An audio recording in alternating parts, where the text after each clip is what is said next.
Mankind has always had a special bond with art. Because of this, we invest a great deal of time and effort in seeking out epic and awe inspiring masterpieces from around the world and then place them in museums and other similar institutions in the hopes that these beloved artifacts will be kept safe from the ravages of time and a hostile outside world where they can be passed down from generation to generation. However, despite our best efforts, it is far too common for such treasured objects to be stolen.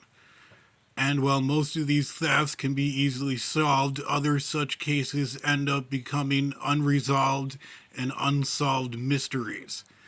One major city in the United States would learn about this the hard way over 34 years ago. It all began on Sunday, March 18th, 1990, in the early morning hours just past midnight.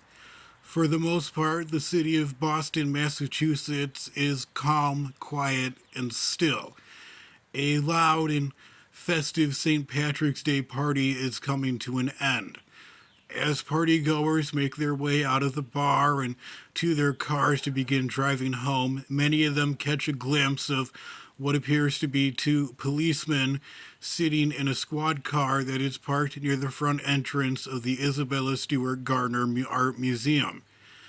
Not wanting to cause any problems or get into any sort of confrontations, many of the partygoers walk by without giving it a second thought. Meanwhile, inside the museum are two security guards who are very well into their night shift. Their names are Rick Abbott and Randy Heston. Rick Abbott is a veteran security guard who often works the night shift, while Randy Heston is a recent hire who is working the night shift for the first time. In accordance with museum security policy, one guard is to patrol the galleries, while the other guard is to stay behind at the front security desk. Abbott, having more experience, grabs his flashlight and heads out on patrol first. It's business as usual. Just another boring night. Nothing really jumps out as being out of the ordinary. The paintings hang on the walls in their gold plated wooden frames, and the artifacts sit undisturbed in their cases. Everything in its rightful place. After one final trip through the galleries, Abbott begins to make his way back to the front security desk, and then, all of a sudden, multiple fire alarms begin to go off, echoing and reverberating through the once silent galleries. Abbott immediately makes his way to the fire alarm control panel, which indicates that numerous fires are occurring in the galleries. The same galleries that he had just patrolled and saw no evidence of smoke or fire or anything to cause the alarms to go off. He then shuts off the panel. He is confused but just chalks it up to a malfunction. He then resumes his patrol, but before completing his rounds and returning back to the security desk, Abbott does something that he almost never does. He pauses at the side entrance of the museum. He then opens the door, pops his head out of it, and then immediately shuts the door. He then resumes his patrol.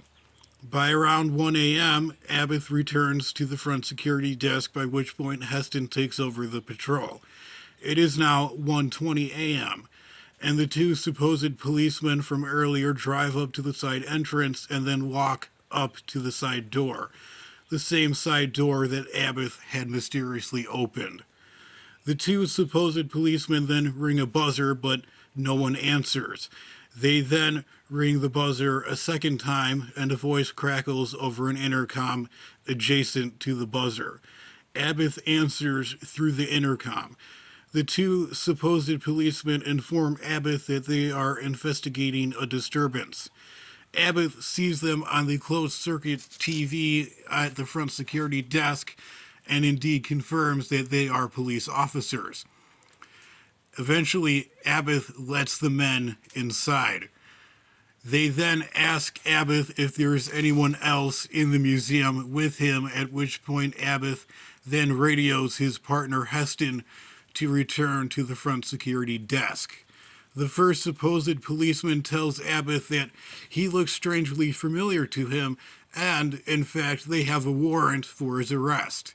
Abbott, although confused, cooperates and steps away from the security desk, when suddenly, out of nowhere and without hesitation, the supposed policeman forces Abbott against a wall and handcuffs him. Heston then walks into the room, and the second supposed policeman grabs Heston and does the same to him. With both of the security guards now restrained, the two supposed policemen then lead them down into the basement, securing them to a sturdy pipe along the basement wall.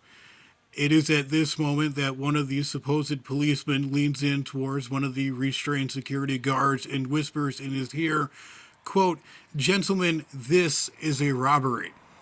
The two thieves then lock the basement door behind them and then make their way back upstairs and back into the museum.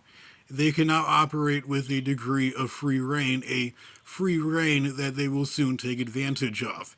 They move unopposed through the galleries, carefully removing the paintings from their frames, leaving some of the empty frames on the walls while smashing others to pieces and leaving them on the floor. They take as many paintings as they can carry. By 1:51 a.m., they are satisfied with their haul and they begin to leave. They then make a quick stop at the front security desk and take with them the security tapes which show the robbery occurring.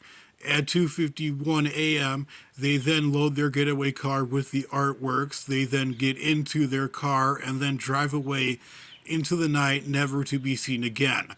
The robbery only lasted 81 minutes. Silence once again returns to the museum. Minutes pass and then hours without further incident. Later that morning at 8:30, the next shift of security guards arrive. When they try to enter the museum by using the buzzer, they get no answer. They try again and get no answer. After multiple attempts to enter the museum fail, they then realize that something has gone terribly wrong. They then contact the director of museum security, who in turn informs the local police. When the police arrive, they join the security guards in searching for Abbott and Heston, and eventually they are found tied up in the basement, uninjured and unharmed. The police and the security guards then discover that the galleries have been ransacked. Paintings were removed from their frames carefully with some sort of bladed instrument, the frames either still hanging on the walls or broken into pieces and strewn on the floor. In all, the thieves stole a total of 13 artworks, including Vermeer's The Concert, Rembrandt's Christ in the Storm on the Sea of Galilee, Monet's Chas Torton, and many more.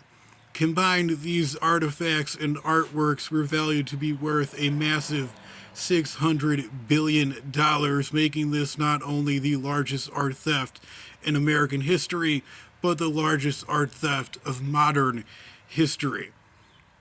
It was also more than just a simple case of a late-night smash and grab.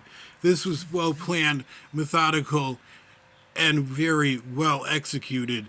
The thieves leaving very little trace evidence in their wake.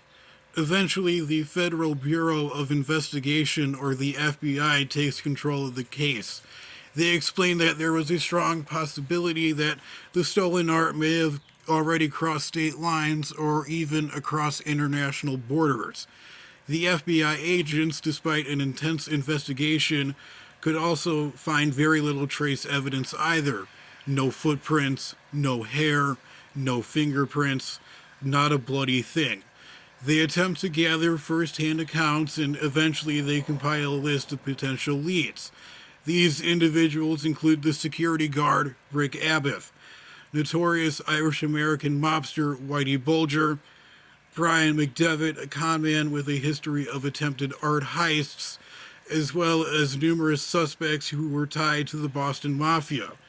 However, despite the best efforts of the FBI and an exhaustive search that continues to this very day, no arrests have been made in connection to the heist, and no stolen artworks have been found. However, despite The setbacks experienced during the investigation, a seemingly surprising lead appeared almost out of nowhere. In 1994, 6 years after the heist occurred, the director of the Isabella Stewart Gardner Museum, Anne Howley, received a letter. This was not unusual, as the museum received hundreds of letters written by people who claimed to have known the location of the stolen artworks, but these letters were often false leads and were taken with a grain of salt. But this letter was different. The letter's tone was non threatening, articulate, constructive, and reassuring. The anonymous author of the letter claimed that he was negotiating with the thieves to return the artwork as a third party. The author of the letter goes on to explain that the art was stolen as a way to reduce a prison sentence, but since the opportunity to do this had passed, there was no reason to hold on to the art, and they were willing to return it. The letter's author goes on to then say that the two thieves wanted total immunity for themselves and the others involved in the heist, and a payment of $2.6 million. The author of the letter then says that if they are willing to negotiate with the thieves for the art's return, that they should place a coded message in the Sunday edition of the Boston Globe. Anne Howley believes this to be a very strong lead, and she then quickly contacts the FBI, and the three place a coded message in the Sunday edition of the Boston Globe on May 1st, 1994. A few days later, Howley receives a second letter confirming that the message had been received. It then mentions that the thieves need some time in evaluating their options. The museum never hears from the anonymous letter writer again, and the case drags on. The Isabella Stewart Gardner Museum has never replaced a single one of the stolen paintings with new ones. Instead, their empty frames still hang on the walls as a somber reminder of what was lost on that tragic night, and as a source of hope that one day that which was stolen will be found and returned to its rightful owners, and that justice will be served.